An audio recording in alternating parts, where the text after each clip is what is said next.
नमस्कार मित्रांनो, आज आपण जाणून घेणार आहोत महाशिवरात्रीचे संपूर्ण रहस्य, कथा, धार्मिक आणि आध्यात्मिक महत्त्व. महाशिवरात्र म्हणजे भगवान शंकराची उपासना करण्याची महान रात्र. हा दिवस जीवनाला नवीन दिशा देणारा आहे.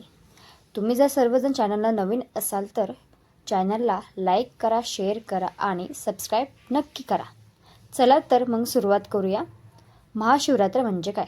आता आपण पाहणार आहोत महाशिवरात्र म्हणजे काय. महाशिवरात्र हा हिंदू धर्मातील अत्यंत पवित्र सण आहे. महाशिवरात्र हा हिंदू धर्मातील अत्यंत पवित्र सण आहे. हा सण फाल्गुन महिन्यातील कृष्ण पक्षातील चतुर्दशीला काय केला जातो, तो साजरा केला जातो. कधी? फाल्गुन महिन्यातील कृष्ण पक्षातील चतुर्दशीला हा सण साजरा केला जातो. महाशिवरात्र म्हणजे काय पाहूयात.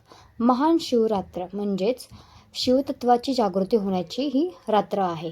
या दिवशी भक्त काय करतात पहा, उपवास, शिवपूजन, ध्यान आणि रात्रभर जागरण देखील करतात. महाशिवरात्रीचे महत्त्व आपण पाहिले आहेत. आता धार्मिक महत्त्व पाहूयात. महाशिवरात्रीच्या दिवशी भगवान शिवलिंगा रूपात काय झाले तर प्रकट झाले. शिव आणि शक्तीचे दिव्य मिलन झाले. कशाचे मिलन झाले? शिव आणि शक्तीचे दिव्य मिलन झाले. पापांचा नाश झाला. मोक्षप्राप्तीचा मार्ग काय झाला तर खुला झाला. म्हणून हा दिवस अत्यंत पुण्यदायी मानला जातो. पौराणिक कथा पाहूयात ह्या पाठीमागे. त्यातली पहिली आपण पाहणार आहोत शिवलिंग प्रकट होण्याची कथा. एकदा ब्रह्मा आणि विष्णू यांच्यात काय झालं तर कोण श्रेष्ठ आहे यावर वाद झाला.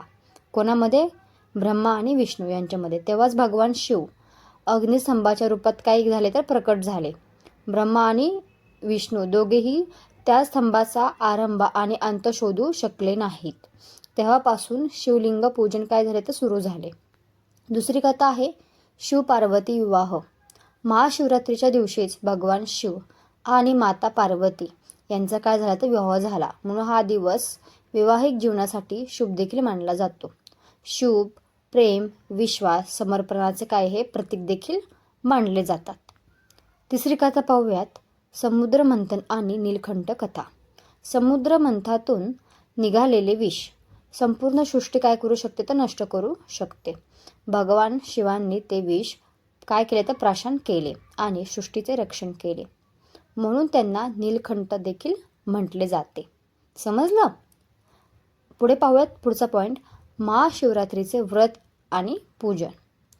व्रत, उपवास किंवा फलाहार, रात्रभर काय जागरण, शिवनाम जप, ध्यान, शिवलिंगन पूजा देखील करायचे. त्यानंतर शिवलिंगावर काय अर्पण करतात ते आपण पाहणार आहोत. म्हणजे शिवलिंग जे आहे त्याच्यावर आपण काय काय अर्पण करायचं पूजा करताना. पाणी, दूध, दही, मध, बेलपत्र, भस्म, धतुरा, याला अभिषेक काय म्हणतात. काय म्हणतात त्याला? अभिषेक म्हणतात. आता बेलपत्राचे महत्त्व आपण पाहूयात. बेलपत्राची 3 पाने. ओके, पुढं बघा. त्रिमूर्तीचे प्रतीक मानले जातात. बेलपत्राचे जे 3 पाने आहेत ते त्रिमूर्तीचे प्रतीक मानली जातात. बेलपत्र अर्पण केल्याने मनास काय होते? मनशांती मिळते, भक्ती वाढते, शिवकृपा प्राप्त होते. समजलं बेलाचे महत्त्व काय आहे ते. आता आध्यात्मिक महत्त्व पाहूयात. महाशिवरात्र हा दिवस ध्यान, योग, आत्मचिंतन यासाठी सर्वोत्तम आहे. कशासाठी? ध्यान, योग, आत्मचिंतन यासाठी सर्वोत्तम आहे. हे ह्या पाठीमागचे आध्यात्मिक कारण तुम्हाला समजले आहे. ओम नमः शिवाय मंत्राचा जप या दिवशी अत्यंत फलदायी ठरतो. कशाचा जप? ओम नमः शिवाय या मंत्राचा जप जर केला तर तो अत्यंत फलदायी ठरतो. आता महाशिवरात्र रात्रीच का? म्हणजे महाशिवरात्र ही रात्रीच का? तर पहा, रात्र म्हणजे शांतता, स्थैर्य आणि समाधी. रात्र म्हणजे काय? शांतता, स्थैर्य आणि समाधी. आता शिव म्हणजे काय पाहूयात. शिव म्हणजे तपस्या, वैराग्य आणि ध्यान. शिव म्हणजे तपस्या, वैराग्य आणि ध्यान. म्हणूनच महाशिवरात्र. समजलं विद्यार्थ्यांनो? रात्री जागरण करून साजरी केली जाते. तर पहा, इकडे लक्ष द्या. महाशिवरात्र आपल्याला काय शिकवते आपण पाहूयात.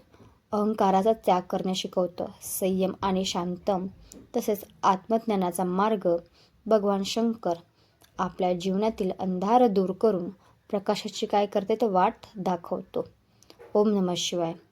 जर तुम्हाला हा व्हिडिओ आवडला असेल तर लाईक, शेअर करा आणि चॅनलला सबस्क्राईब नक्की करा. महाशिवरात्रीच्या सर्वांना हार्दिक शुभेच्छा.